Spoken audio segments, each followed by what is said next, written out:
Piensa en una tarde de sábado de 1983. La familia entera en el salón. Tu padre con el periódico. Tu madre con el ganchillo. La tele de tubo zumbando en el rincón. Y por todas partes, en cada mesa, en cada estante, en cada rincón de cada habitación. Objetos. Objetos que nadie había pedido, que nadie sabía muy bien para qué servían, pero que estaban ahí. Siempre habían estado ahí. Y lo más curioso es que en todas las casas de España había exactamente los mismos. Hoy vamos a recordar 30 de ellos. El mueble bar. Empecemos por el rey de todos ellos. Ese armario de madera oscura con puertas de cristal emplomado que presidía el salón como si fuera un altar. Dentro, botellas que nadie bebía. Un coñac veterano que llevaba ahí desde la boda de tu tío. Un cointreau sin abrir. Y algún licor de hierbas que alguien trajo de un viaje y que tenía un color que no inspiraba ninguna confianza. El mueble bar se abría en Navidad, en bodas, en bautizos y poco más. El resto del año estaba cerrado con llave, como si dentro hubiera algo valioso. Y técnicamente lo había, porque ese mueble costó una fortuna y se pagó a plazos durante 2 años. La pecera de bola. No había salón español que se preciara sin su pecera de cristal esférico encima de algún mueble. Dentro, 2 o 3 peces de colores que nadie había elegido con criterio. Una piedra falsa de plástico verde y una planta artificial que se movía con el filtro. Los peces morían cada 3 semanas. Se reemplazaban en silencio, sin funeral, sin explicaciones. Nadie preguntaba. Aparecía un pez nuevo y punto. La pecera seguía ahí, imperturbable, ocupando su sitio. Y el tapete de ganchillo. Encima de la tele, encima del mueble bar, encima de la mesita del teléfono. En todas partes. Tu madre o tu abuela los tejían con una paciencia que rozaba lo sobrenatural, y luego los colocaban bajo cualquier objeto que pudiera rayar una superficie. Protegían muebles que tampoco eran tan buenos. Pero el tapete estaba ahí. Lavado, planchado, perfectamente colocado. Era una declaración de intenciones. Esta casa está bien llevada. El cenicero de cristal tallado. Grande, pesado, con más aristas que un diamante. Ocupaba la mesa del centro del salón, aunque en casa no fumara nadie. Era decorativo. Era un objeto de visita, de esos que estaban ahí para cuando viniera alguien importante. Y cuando venía alguien importante, nadie lo usaba tampoco porque los invitados fumaban en la terraza. El cenicero de cristal existía en un limbo permanente entre lo útil y lo ornamental, y claramente había elegido lo segundo. La figura de porcelana. En la vitrina o en la repisa de la chimenea. Una pastora con un corderito. Un perrito de ojos tristes. 2 patitos que iban en fila. Nadie las había comprado con entusiasmo, pero estaban ahí desde siempre, envueltas en papel de periódico cuando había que mudarse, colocadas con mimo en el nuevo sitio. Eran intocables. Si de niño rompías una, el drama duraba semanas. El teléfono de disco. Negro, pesado, con un cable en espiral que siempre estaba enredado. Marcar un número de 7 cifras era un ejercicio de paciencia. Si te equivocabas en el último dígito, volvías a empezar desde el principio.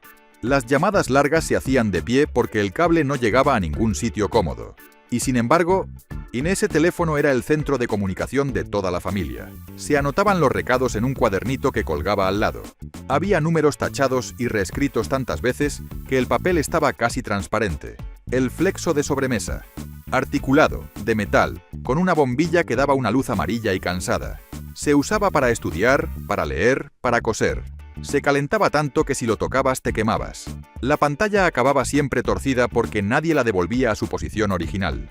Y sin embargo duró 20 años. Esos flexos eran indestructibles. Hoy los sustituiría cualquier lámpara de 15 euros de cualquier gran superficie, pero aquel flexo tenía algo. Tenía peso. Tenía presencia. Era serio. El calendario de pared con paisajes. Lo traía el banco a principios de año, gratis, y se colgaba en la cocina o en el pasillo. 12 meses, 12 fotografías de montañas, ríos, pueblos con nieve. Nadie sabía dónde estaban esos sitios. No importaba. El calendario cumplía su función y además decoraba. Cuando llegaba enero, se descolgaba el viejo y se colgaba el nuevo sin más ceremonia. Era el objeto más práctico de esta lista y aún así tenía algo de absurdo. Todo ese esfuerzo fotográfico para colgar un calendario de banco. El escurreplatos de plástico naranja, o amarillo, o verde, siempre de un color que hoy llamaríamos horrible, pero que entonces era perfectamente normal. Estaba encima del fregadero, siempre lleno, nunca del todo vacío. Los platos escurrían, el agua caía en una bandeja que había que vaciar y que nadie vaciaba hasta que desbordaba. Era funcional, era feo, era imprescindible. Ninguna cocina española de los 80 existía sin él. El mantel de hule. Para el día a día, nada de manteles de tela. El hule era la solución. Resistente, lavable, con algún dibujo de flores o de cuadros o de frutas que se fue decolorando poco a poco con los años. Se limpiaba con un trapo húmedo. Se arrugaba en los bordes. Se le pegaba a los brazos en verano porque el calor lo hacía pegajoso. Y aún así sobrevivía a todo. El hule era eterno. Algunos duraron más que los muebles que protegían.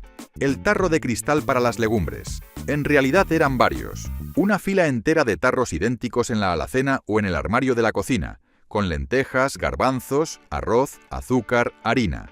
Todos etiquetados con cinta adhesiva y bolígrafo con la letra de tu madre. Abrías el armario y era como ver un inventario de supervivencia. Esos tarros se rellenaban en el mercado, se lavaban, se volvían a rellenar. Eran el sistema de organización de la despensa española antes de que existiera ningún sistema de organización. El reloj de pared con termómetro incorporado. En la cocina, siempre. Un reloj de plástico con una escala de temperatura al lado que marcaba cuánto hacía dentro de casa. Como si necesitaras saber la temperatura interior. Como si eso fuera información útil mientras hacías la comida.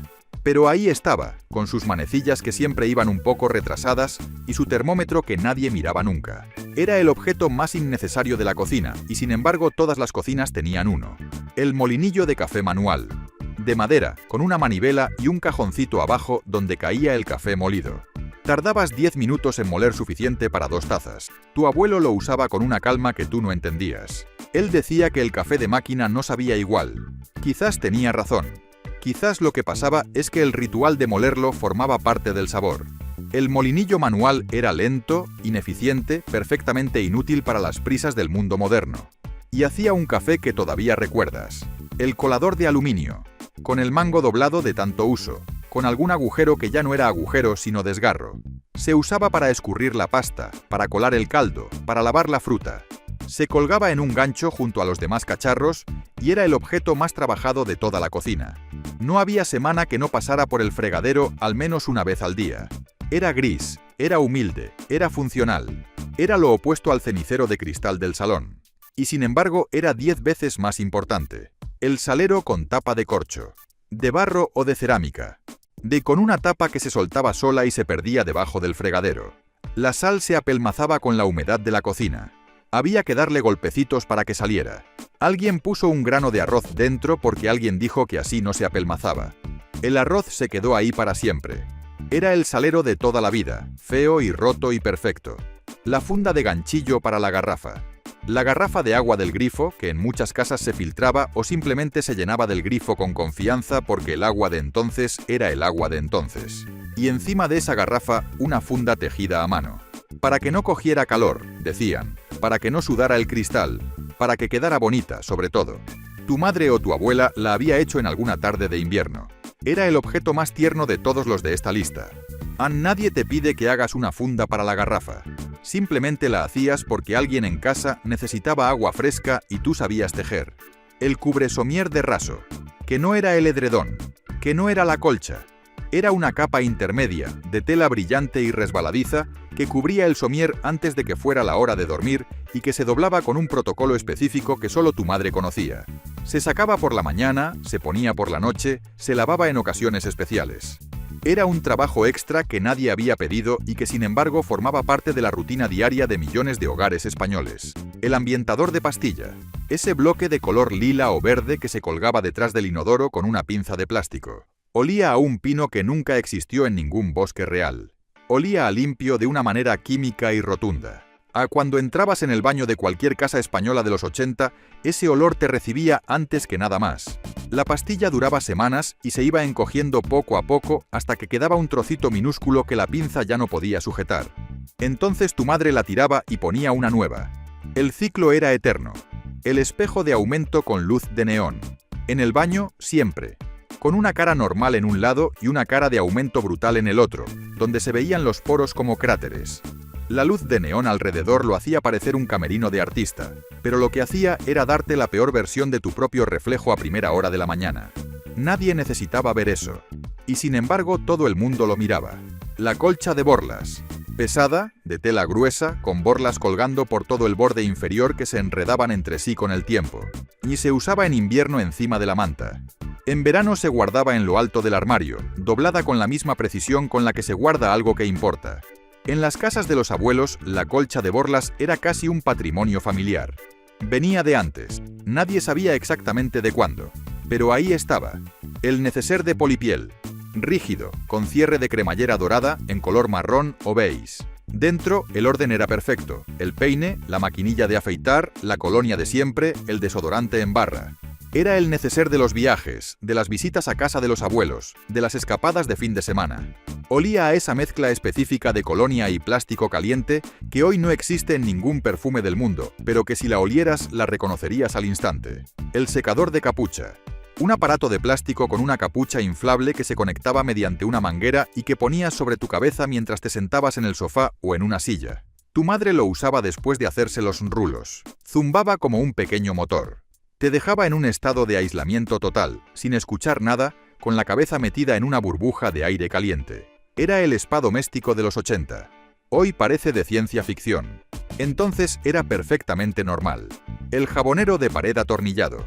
De cerámica, siempre. A veces con algún dibujo de flores o de peces. Atornillado a la pared del baño con 2 tornillos que con los años se oxidaban y manchaban la cerámica de naranja. El jabón se quedaba pegado dentro y había que arrancarlo cada vez. Y se acumulaba una pasta de jabón mojado en el fondo que nadie limpiaba hasta que era ya demasiado visible. Era un objeto que hacía exactamente lo que prometía, guardar el jabón, pero de la manera más incómoda posible. El mando a distancia con cable. Antes de que el mando fuera inalámbrico, hubo una generación de mandos con un cable largo que conectaba con la tele.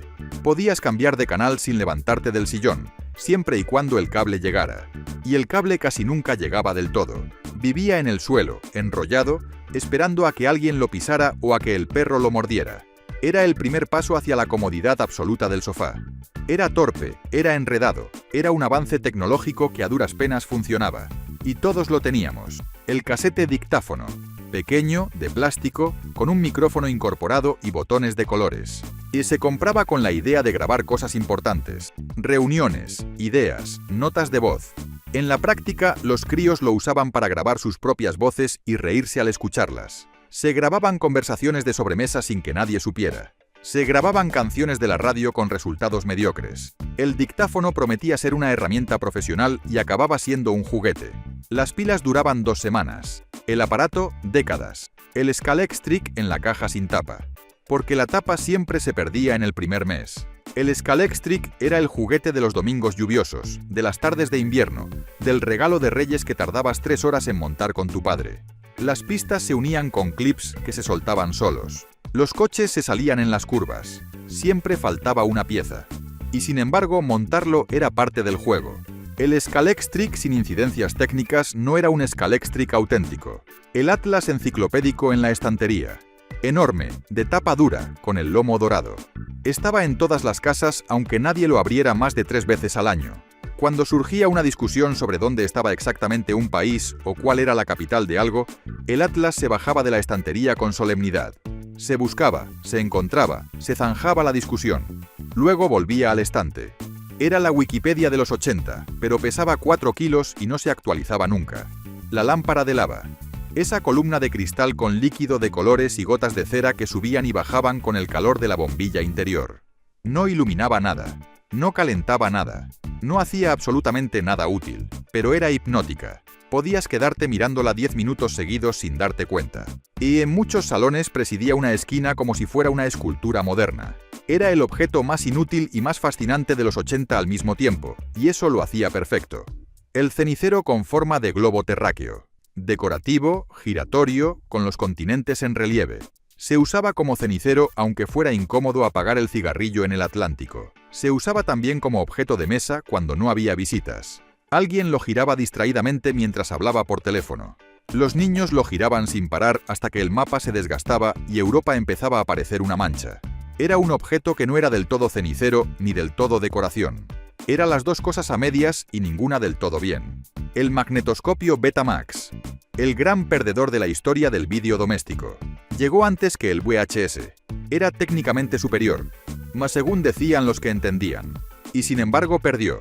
Las películas en Betamax desaparecieron de los videoclubs primero, luego el aparato quedó obsoleto, luego nadie fabricó más cintas. Quien tenía un Betamax en casa vivió durante años con ese aparato en el mueble del salón, incapaz de alquilar películas nuevas, negándose a aceptar que había elegido el bando equivocado. Era un símbolo de algo que todos conocemos bien. A veces lo mejor no gana. Y a veces te quedas con un aparato de 2 kilos que ya no sirve para nada. 30 objetos, 30 rincones de casas que ya no existen tal como las recordamos, pero que siguen ahí perfectamente intactos, en algún lugar de la memoria. Si alguno de estos objetos vivió en tu casa, si lo recuerdas con nitidez, o si hay alguno que nos hemos dejado en el tintero, escríbelo en los comentarios. Nos encanta leerlos y hay cosas que solo vosotros podéis contarnos. Y si este vídeo te ha sabido a poco, te invitamos a ver alguno de los que aparecen a continuación. Hay más recuerdos esperándote.